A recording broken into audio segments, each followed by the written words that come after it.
Terre, eau, air, feu.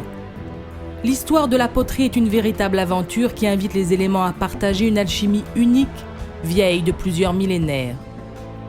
À Anduze, depuis environ 400 ans, la magie opère pour donner vie à ces fameux vases, une magie aujourd'hui partagée par plusieurs entreprises qui gardent tout à cœur le respect d'une tradition ancestrale initiée par la poterie des enfants de Boissé, seule à utiliser une matière première locale. On extrait la terre une fois par an, à la saison la plus sèche, bien sûr. Et on la stocke là sur le plat.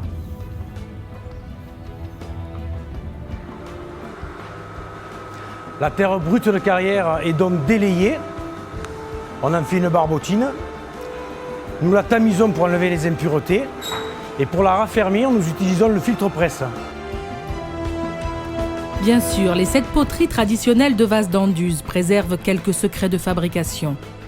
Mais, au-delà des savoir-faire, chacun a su exploiter une spécificité artistique ou commerciale qui lui permet de se distinguer et de contribuer à la notoriété globale du célèbre vase à guirlande. Au départ, nous sommes fabricants de vases d'Anduze, donc on ne va pas se dissocier de la fabrication du vase d'Anduze telle qu'elle était faite à l'époque. On va garder la forme générale du vase, mais j'aime bien aussi faire intervenir donc l'équipe qui travaille sur nos vases toute l'année pour arriver à déterminer des formes nouvelles et travailler autour de la forme du vase d'Anduze. Ça peut aller très très vite, comme ça peut être très compliqué. Autant certaines couleurs, on va pouvoir travailler dessus pendant plusieurs temps sans jamais arriver à un résultat satisfaisant. Et certaines couleurs, on va arriver assez rapidement au résultat recherché. On fait un salon à Paris qui est Maison et Objets, qui est un salon de décoration. C'est un très beau salon, c'est un très grand salon aujourd'hui, où il y a pas mal d'étrangers qui exposent et pas mal d'étrangers qui viennent voir. Tous ces gens voient Anduze aux États-Unis, que ce soit, je sais pas, en Australie, en Nouvelle-Zélande, où on exporte pas mal. Avoir une entreprise, c'est un challenge de tous les jours. D'abord un challenge parce que chaque fournée qui sort, on découvre la fournée parce qu'on n'est pas sûr qu'elle ait réussi à 100%. C'est un challenge parce que quand on a fabriqué correctement, il faut aussi vendre.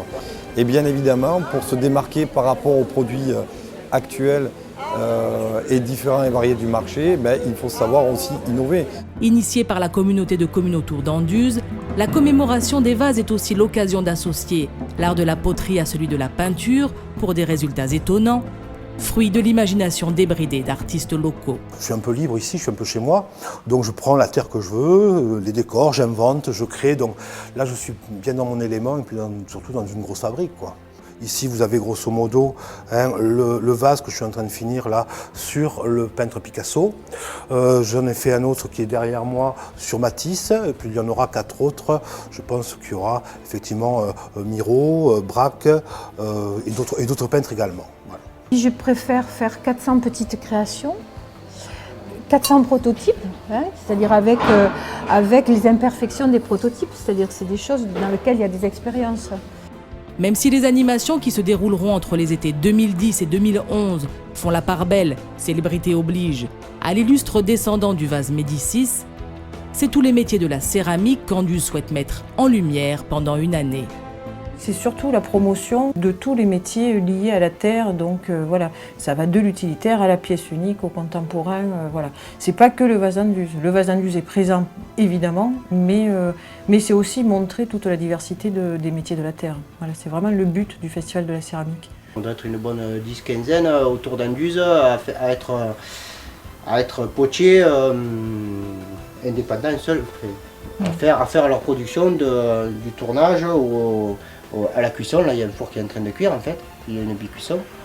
Et donc on est quand même un certain nombre, on se retrouve après sur les foires, les marchés. Là il y a les marchés de potiers sur Anduze au mois de juillet, et différents marchés dans toute le Languedoc-Roussillon et Provence, à la Côte d'Azur. Terre, eau, air, feu. La poterie, à l'instar des hommes qui la façonnent, revêt de multiples facettes, soulève les passions, mais c'est aussi créer une énergie fédératrice, véritable fer de lance d'un territoire communautaire ancré dans ses racines et porteur d'avenir.